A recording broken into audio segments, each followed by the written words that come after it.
Hey everybody, my name is Brian Hammer Jackson, and you're listening to or watching Notes Behind the Music. Yeah, that's right. I don't have my sunglasses. I can't find them, so I'm going to do this naked. Hey, look, let me tell you something. All you independent guys out there, ladies out there too, it's hard to break into business, and I'm going to tell you about power-hungry guys, the most powerful guys. Now, I see you doing things like hiring business managers off the internet or agents off the internet. You're telling me about your views. You're telling me what you're doing. I'm going to tell you something. Somebody once came in my show and they said, hey, Brian, I got like 10,000 hits or whatever. I got 1,000,000 hits. And I go, yeah, okay, that's good. How much did you sell? They didn't sell a damn thing. It's like, you got to start using your head. Stop. If you're going to take this shit seriously, you got to know what to do. We're going to talk about Clive Davis. This guy's a powerful guy. I mean, you can learn all about them. But if you're an independent artist, I'm going to show you my email. I want you to contact me. I'm going to put you on my show. And let's move you forward. Let's start making some fucking money, dude. I mean, get the hits out of your head. Get out of, I've been viewed. I don't give a shit if you've been viewed. It's all about the Benjamins, man. It's all about the money. You need to pay a bill. An example, there's a person who went on Spotify and they're up there bragging to me that they got like, I don't know, 20,000 views. Good. Well, if you go independent and you go on Spotify, you go on all these stuff, whatever, music, whatever, and you got all these hits, bravo. But you know what? I asked them, how much did you sell? How much did you make? You know what? They made nothing. You got to get that views out of your head and the hits and viral bullshit and get into business. You got to sell your shit. I'm going to give you the story behind the notes behind the music with Clive Davis. This motherfucker is a great motherfucker, man. He is great. And we'll talk afterwards because it's time. If you're going to be a hobbyist, if you're just going to do music, cool. But you got to understand the business behind the music. You got to understand it. You got to start selling fucking music, man. You got to pay a fucking bill. Those are the people I'm talking about. Those are the people I want on my show. I want them on my show. Let's move the music. Let's pay a bill or two, for God's sake. Ladies and gentlemen, Clive Davis. Darren Criss and Olivia Dean. In an interview, Clive Davis once declared, "I'm not looking for hit records. I'm looking for stars." That statement became the philosophy that turned Clive Davis into one of the most powerful men in the history of American music. But in June 2026, when he passed away at the age of 94, what remained was not just praise for his golden ears.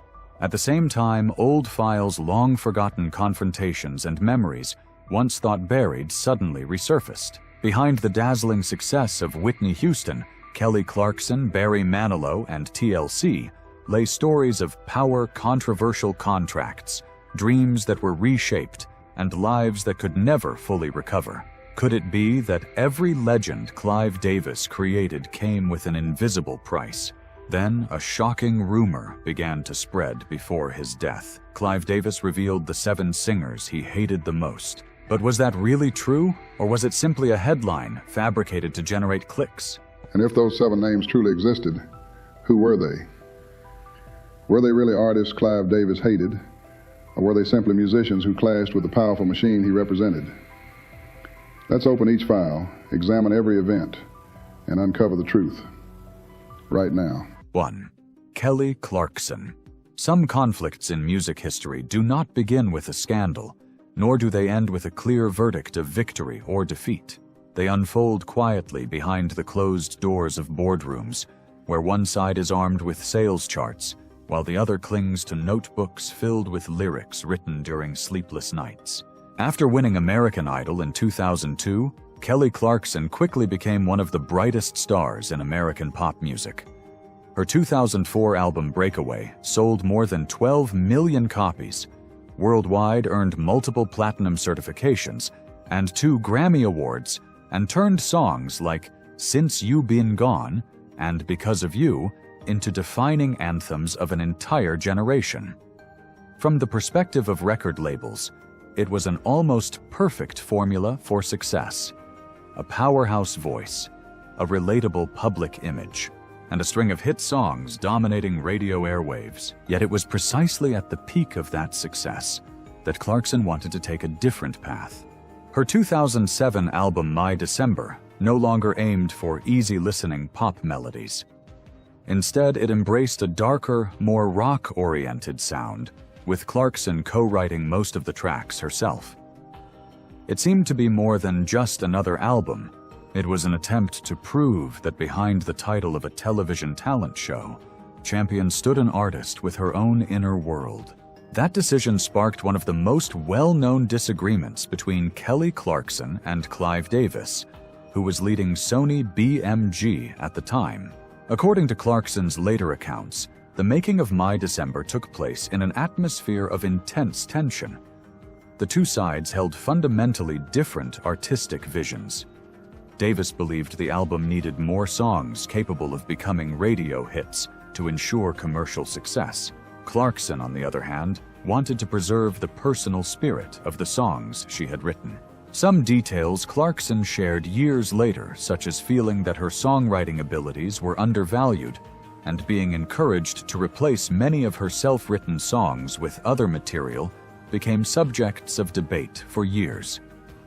Davis, however, repeatedly maintained that he was simply fulfilling his responsibility as a record executive, balancing artistic expression with commercial realities.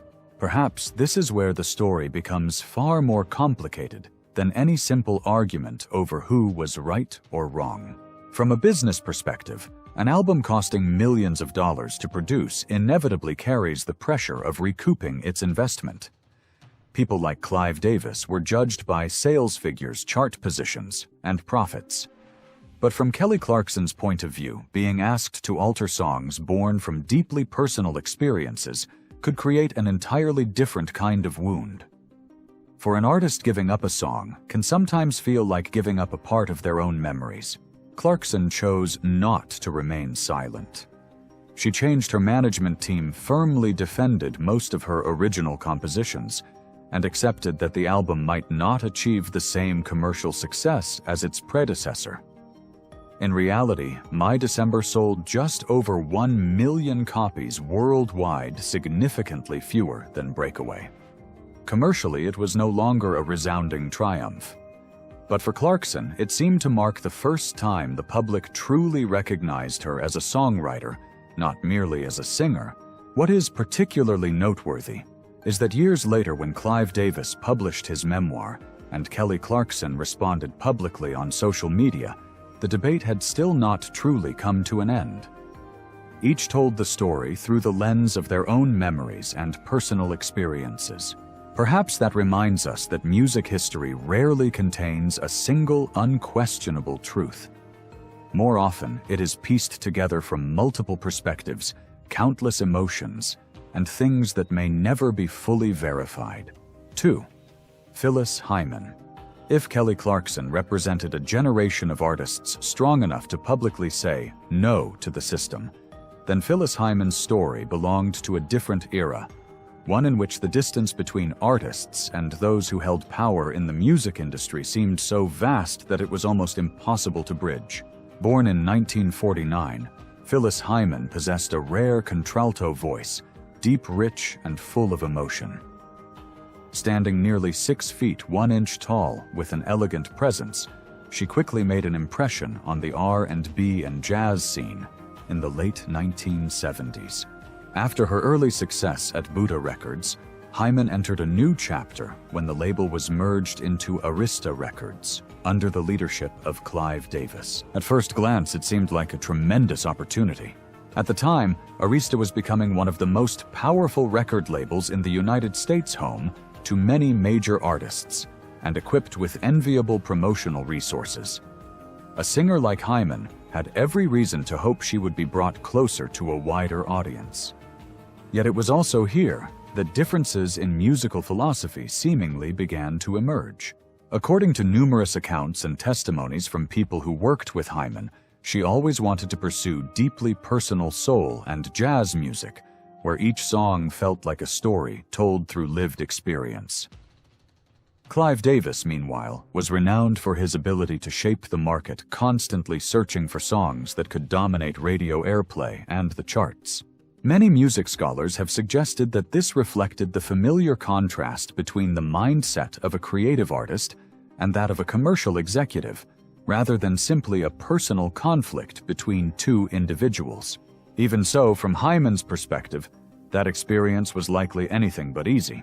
Some of the singer's former colleagues recalled that she was repeatedly disappointed when projects she cared deeply about were delayed or failed to receive the level of support she had expected. Recording plans stretched on certain songs were not released at the right time, and the label's promotional resources gradually shifted toward newer artists. In particular, by the mid-1980s, the arrival of Whitney Houston, who quickly became a global phenomenon with a debut album that sold more than 22 million copies worldwide, led many people to look back on that period and wonder whether Arista had devoted nearly all of its resources to its new superstar. There is no evidence that Hyman was deliberately shelved in the legal sense, but the feeling of being left behind appeared repeatedly in interviews and memoirs from those close to her. It was a difficult emotion to describe, not entirely rejected, yet no longer feeling genuinely believed in or trusted. Over time, professional pressures seemed to intertwine with difficulties in her personal life. Hyman struggled with bipolar disorder, a condition that at the time was far less understood than it is today.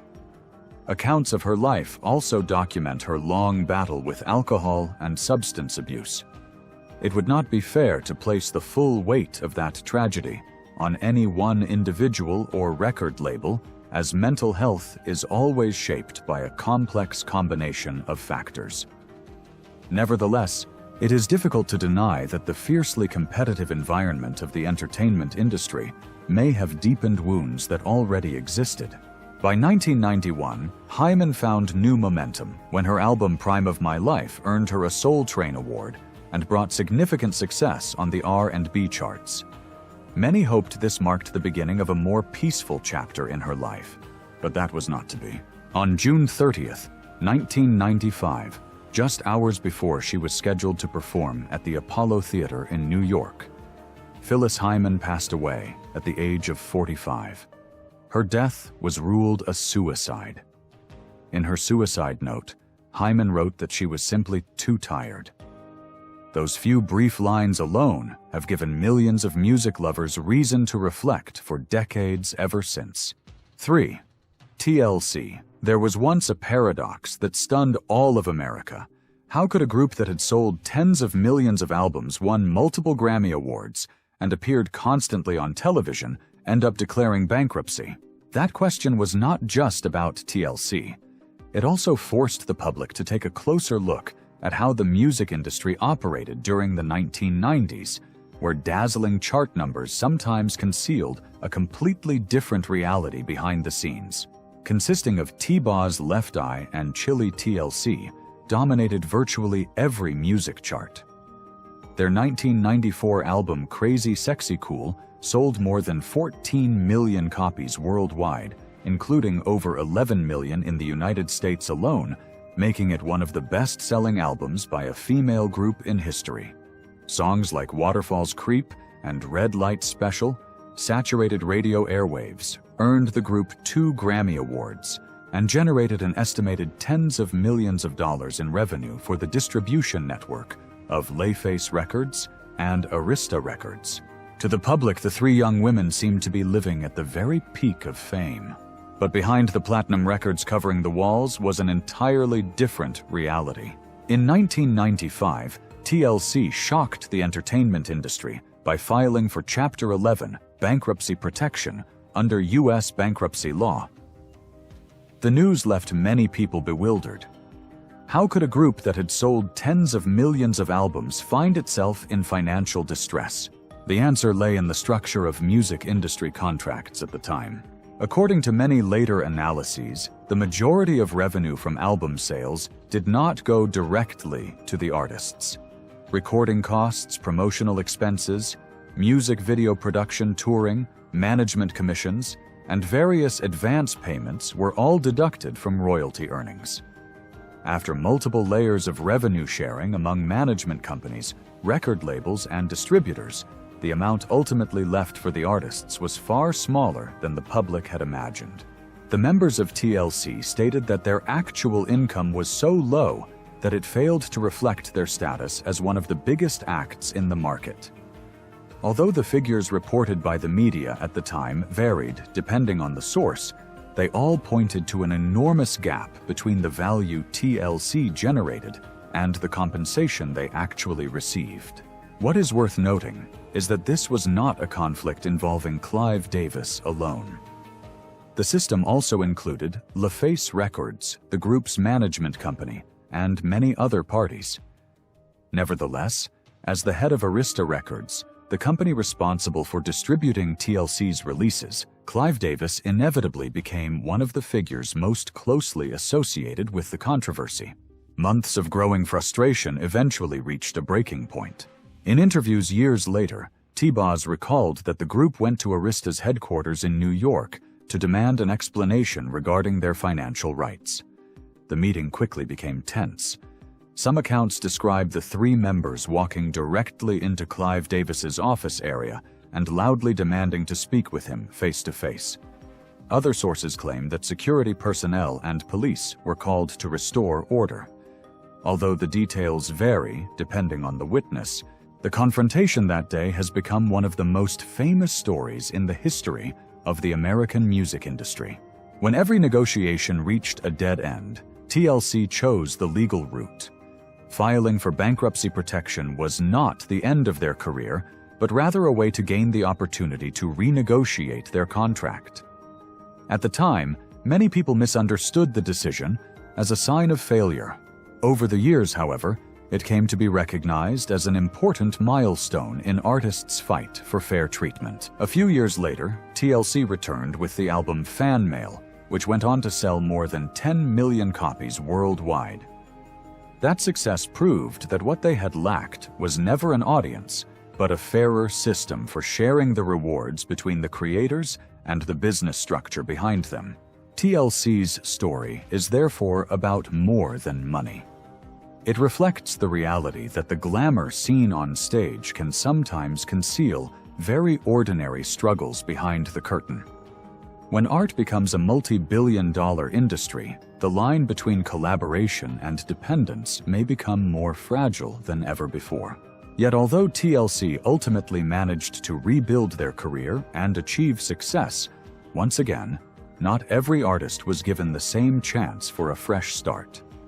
Up next is the story of two young men who were lifted to the heights of stardom almost overnight, only to become the ones forced to bear the full consequences when one of the biggest scandals in pop music history was finally exposed.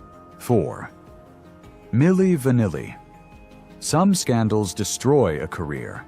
Others change the way the entire world views the music industry. The story of Milli Vanilli is one of them. Behind the stage lights, behind the chart-topping hits, lies a question that has remained controversial for more than 3 decades: when a machine built on deception collapses, who ends up paying the highest price? In the late 1980s, Rob Pilatus and Fab Morvan seemed to be everywhere. With their striking looks, modern stage presence, and carefully crafted image, the duo quickly became an international sensation. Their album Girl You Know It's True sold more than 11 million copies worldwide, while several of its singles reached the Billboard Top 10, elevating Milli Vanilli into the ranks of pop music's biggest stars. In 1990, they even won the Grammy Award for Best New Artist, a milestone every young musician dreams of achieving.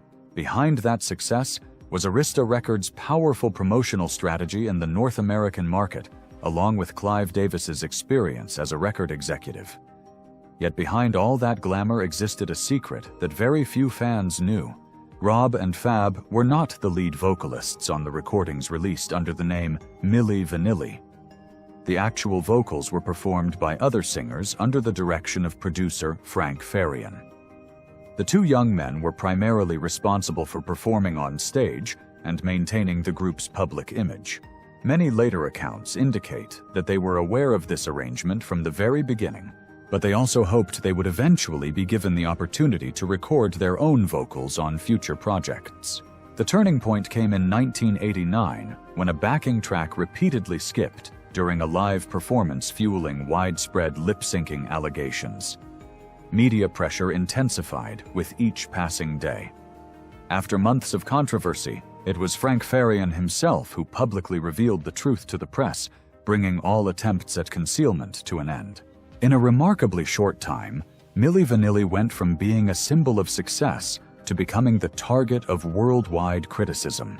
Arista Records quickly terminated its relationship with the duo, withdrew related products from the US market, and launched a refund program for consumers who had purchased the album.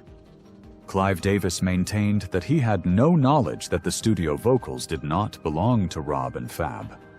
He continued to hold that position for many years afterward.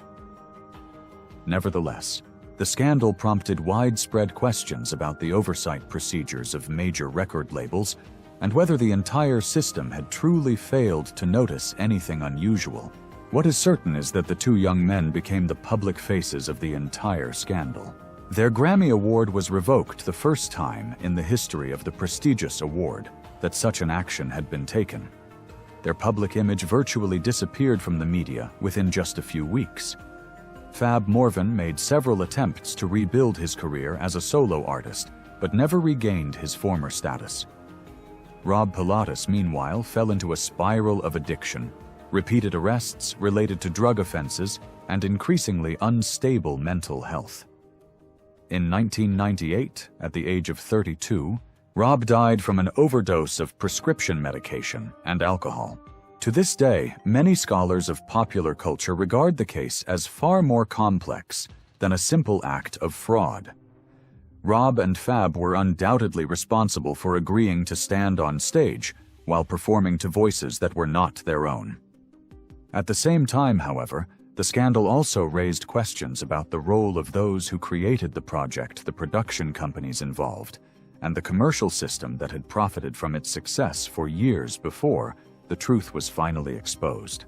Perhaps that is why Milli Vanilli remains such a unique symbol in the history of pop music. They were both participants in a carefully constructed deception, and the people who bore the greatest consequences when that deception came crashing down. In the entertainment industry, those who stand in front of the cameras are often the first to become the shield whenever a crisis erupts. Yet even that bitter story was not the most complicated confrontation between an artist and Clive Davis. Because in the next chapter, the conflict would not arise from a scandal or a financial contract, but from a question that seemed remarkably simple: who has the right to decide how a song should be sung? 5. Melissa Manchester. Not every conflict between an artist and a record label executive ends in lawsuits, bankruptcy, or a headline-making scandal. Sometimes the confrontation unfolds far more quietly, confined to a recording studio, where one person wants to preserve the soul of a song, while the other believes that with just a few changes, it can become a hit. Melissa Manchester was one of the first artists to place her trust in Arista Records after Clive Davis founded the label in 1974. Before that, she had already earned recognition as a talented singer-songwriter, having sung backup vocals for Bette Midler, and gained critical acclaim for her songwriting and emotionally rich voice. Unlike many pop singers of her era, Manchester always pursued songs with lasting value, believing that emotion should come before commercial formulas. Clive Davis, on the other hand, was known for a very different philosophy. He firmly believed that a great song should not only touch people's emotions, but also appeal to the widest possible audience. That approach helped Arista produce countless hit records, but it also repeatedly brought him into conflict with artists determined to preserve their own artistic identity. That difference became most apparent during the production of the song "Don't Cry Out Loud." According to Melissa Manchester's later recollections, she had originally envisioned the song as a gentle, introspective ballad, staying close to the spirit of the original version, performed by Peter Allen. But once she entered the recording studio, the arrangement took a completely different direction. The orchestration was expanded, the production became far more dramatic, and she was asked to deliver a stronger, more theatrical, and emotionally explosive vocal performance than she had initially intended. Manchester has admitted on multiple occasions that she never liked that interpretation. In interviews, she recalled lengthy debates over the song's artistic direction. To Clive Davis, this approach was necessary to give the song stronger commercial appeal on radio. To Manchester, however, it meant that the song was gradually moving away from the original emotion she had hoped to convey. In the end, the artist still walked into the recording session, not because every disagreement had been resolved, but because within the environment of major record labels at the time, the final decision usually did not belong to the singer. Manchester later said that she poured all of her inner conflict into every line she sang. Perhaps that is why her voice in Don't Cry Out Loud sounds both powerful and filled with a deep, almost indescribable sense of heartbreak. Ironically, it was precisely that version, the one she never truly embraced, that became a major success. Released in 1979, the song reached number 10 on the Billboard Hot 100, becoming one of the most famous recordings of Melissa Manchester's career and remaining beloved by generations of listeners. But commercial success does not necessarily bring peace to an artist's soul. Years later, reflecting on her time working with Clive Davis, Manchester said that there had always been a fundamental difference between them. As she described it, Clive Davis always wanted artists to be current to fit the demands of the contemporary market, whereas she was committed to creating something timeless, works that could outlive passing trends. Perhaps that very contrast has created one of the most fascinating paradoxes in music history. Many of the greatest hit songs were born from the fiercest creative disagreements. It leaves us wondering, does a song that the public loves necessarily represent the version the artist truly wanted to create? Melissa Manchester's story is therefore not an indictment of any individual. Instead, it reflects two fundamentally different ways of viewing art. One sees music as an authentic expression of human emotion. The other sees it as a product that must find an audience in order to survive. When those two philosophies collide, the result can sometimes be extraordinary success, but it can also leave behind quiet scars that only those directly involved can truly understand. 6. Barry Manilow. After so many stories of artists choosing to confront the system, Barry Manilow's journey followed a very different path. There were no high-profile lawsuits, no tense confrontations in front of the media. Instead, there was a relationship that lasted for many years, one defined by both cooperation and disagreement, where both the artist and the record executive sincerely believed they were protecting the right path. When Clive Davis took over Bell Records and founded Arista Records in the mid-1970s, Barry Manilow was still a relatively modest name.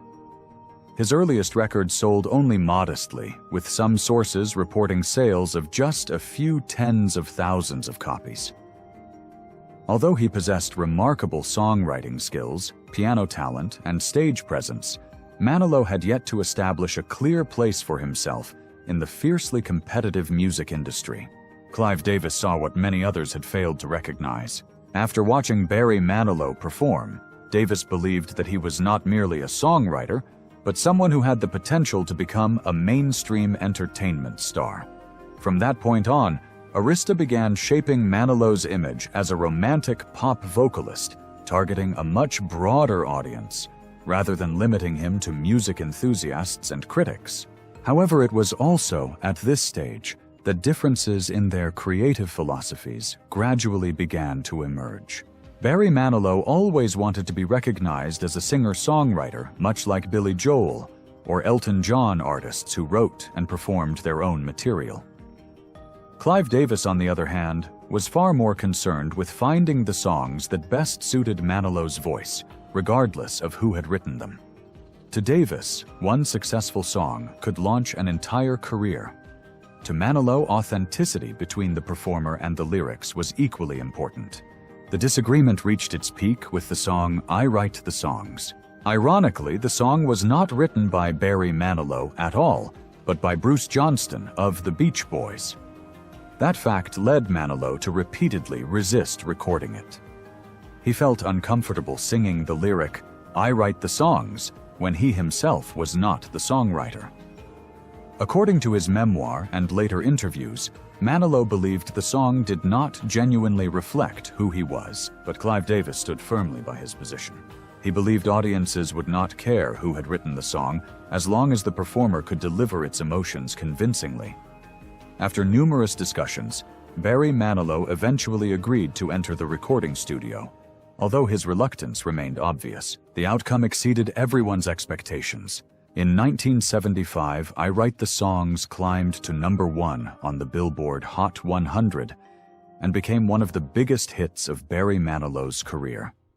The song also won the Grammy Award for Song of the Year for its songwriter, while Manilow's name became associated with sold-out concert tours and tens of millions of record sales in the years that followed. That success seemed to prove that Clive Davis had been right from a commercial standpoint. But success did not erase the artist's lingering doubts. For many years, Barry Manilow continued to hope that he could achieve the same level of success with songs he had written himself. In 1985, he left Arista to join RCA, hoping to begin a more independent chapter in his career. However, the albums that followed failed to produce the impact he had expected. Just 2 years later, Manilow returned to Arista and resumed working with Clive Davis. That reunion reflected understanding more than victory for either side. The artist gradually realized that the marketplace does not always operate according to emotion. Meanwhile, the record executive came to understand that behind every hit song lies the very real inner conflict of the person singing it. Perhaps that is why Barry Manilow's story is about far more than a single famous song. It reflects the complex relationship between creative talent and commercial thinking.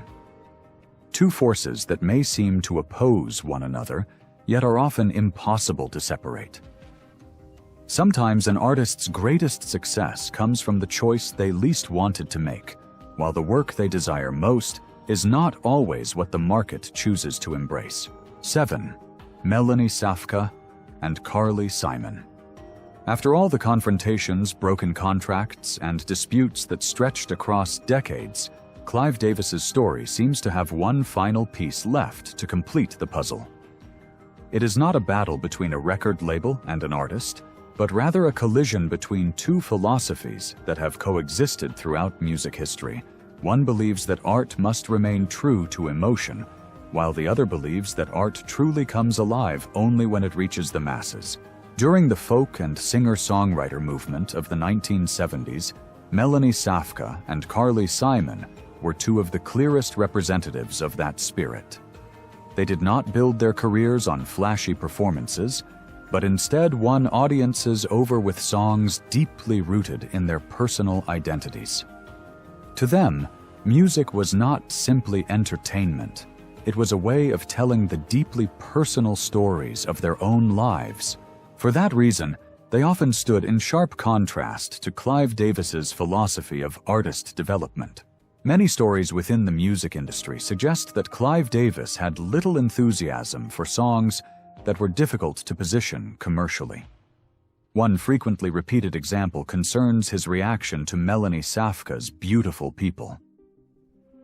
Although the accuracy of every version of the story remains open to debate, it reflects a viewpoint that became closely associated with Davis throughout his career. He consistently favored songs capable of appealing to the mainstream market over works aimed at only a small audience. Yet history sometimes follows its own path. Beautiful People never became a commercial phenomenon in the traditional sense, but it has endured for decades in the memories of the Woodstock generation. The song came to symbolize the counterculture movement and continued to be performed for generations without the support of large-scale promotional campaigns. It serves as a reminder that the value of a work of art cannot always be measured by sales figures or chart positions. If Melanie represented the lasting power of a song, Carly Simon offered a remarkably candid perspective on the relationship between artists and power. In many conversations over the years, Simon described Clive Davis as someone constantly driven by the desire to create chart-topping records. In her view, his energy seemed almost fueled by commercial victories. Simon never denied Davis's extraordinary talent for discovering and developing artists. On the contrary, she acknowledged that he possessed a rare instinct for recognizing songs capable of becoming major successes. At the same time, however, she expressed concern that this path sometimes required artists to sacrifice part of their own identity. Perhaps Carly Simon's observation best captured that paradox. There is always a struggle between the person who wants to be an artist and the person who wants to achieve success. Those two ambitions do not always move in the same direction. Looking back at the 7 stories we have explored, it becomes clear that not every artist shared the same experience with Clive Davis. Some achieved extraordinary success because of his decisions. Others carried feelings of regret for many years. Some resisted him, some returned to work with him, while others chose to keep their distance. It is precisely this diversity of experiences that makes Clive Davis's legacy far more complex than the image of either a powerful music mogul or a man with golden ears. Perhaps what remains after everything is not the question of whether Clive Davis was right or wrong. His 6 decades in the music industry reflect a broader truth about the entertainment business. Art and commerce have always depended on one another, yet they have also inevitably collided. A hit song may bring fame to both the artist and the record label, but behind that success often lie difficult choices, quiet compromises, and realities that only those directly involved can truly understand. And perhaps it is precisely that unresolved tension that continues to make the history of music so fascinating. Every time a song begins to play, audiences hear only the melody. Yet behind that melody, there may be an ongoing negotiation between creative ambition and the realities of the marketplace, a negotiation that continues to this very day. Conclusion.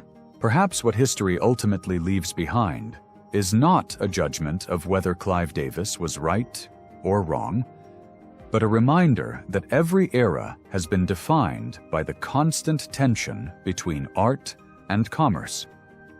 There is no denying that he helped create some of music's greatest legends. Yet those same conflicts also reveal that behind every hit song lie difficult choices, painful compromises, and sometimes wounds that never truly heal. Fame always comes at a price, and the person who pays that price is not always the one holding the greatest power. If you enjoy stories that uncover the hidden side of music history, the secrets behind legendary artists, and the lesser-known truths rarely told, don't forget to subscribe to the channel, like this video, and share it with others to join us on our future journeys of discovery. Thank you for watching, and we'll see you next time.